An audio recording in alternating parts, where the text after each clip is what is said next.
Ambulance safety. The National Highway Traffic Safety Administration, NHTSA, collects, reports, and analyzes data on crash characteristics in which an ambulance is involved. The NHTSA Office of EMS has collaborated with NHTSA's Special Crash Investigations Program, SCI, to conduct more in-depth analysis on ambulance crash data in order to identify common data sets among events. The data cleaned can inform decisions and recommendations in the future. Efforts include creating a common reporting system, the Model Minimum Uniform Crash Criteria, MMUCC.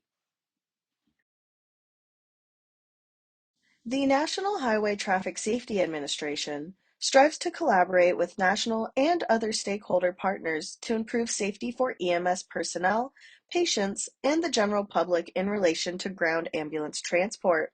Data is disseminated in order to assist national stakeholders, state and local officials in developing policies and procedures to protect EMS personnel and patients, as well as the general public. The National Highway Traffic Safety Administration participates in monitoring ambulance defects as cause of crashes, promotes the implementation of national strategy for EMS culture of safety, participates in efforts to improve ground ambulance standards, and has participation with National Fire Protection Agency and National Institute for Occupational Safety and Health. There's an average of 4,500 ambulance crashes a year. 1,500 of these are injury crashes with approximately 2,600 injured persons, 59% while in emergency use. The annual mean of 29 fatal crashes per year, with 58% while in emergency use, 42% in non-emergency use. Of the fatalities, 4% of ambulance drivers, 21% of ambulance passengers, 63% occupants of other vehicles, and 12% of non-occupants.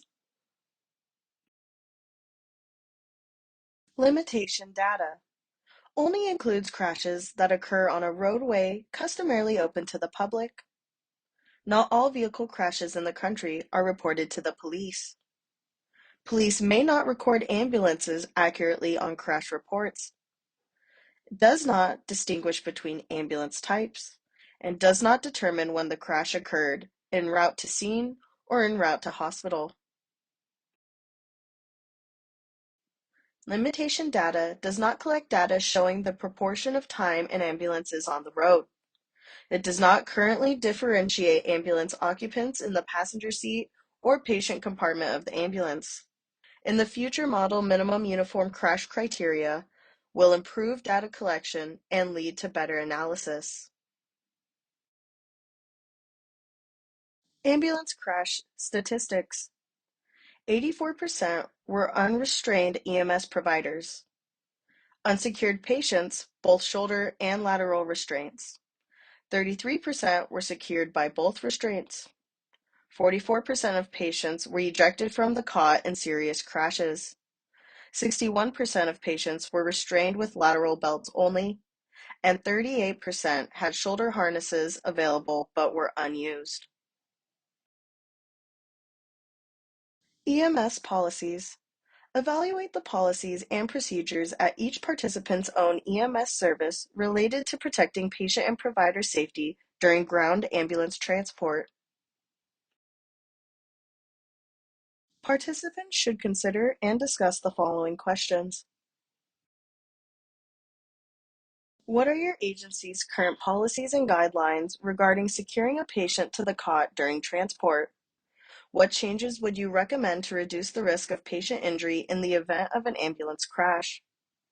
What are your agency's current policies and guidelines regarding securing EMS providers in the patient compartment during transport? What changes would you recommend to reduce the risk of EMS provider injury in the event of an ambulance crash? What are your agency's policies and guidelines regarding securing equipment and supplies in the patient compartment?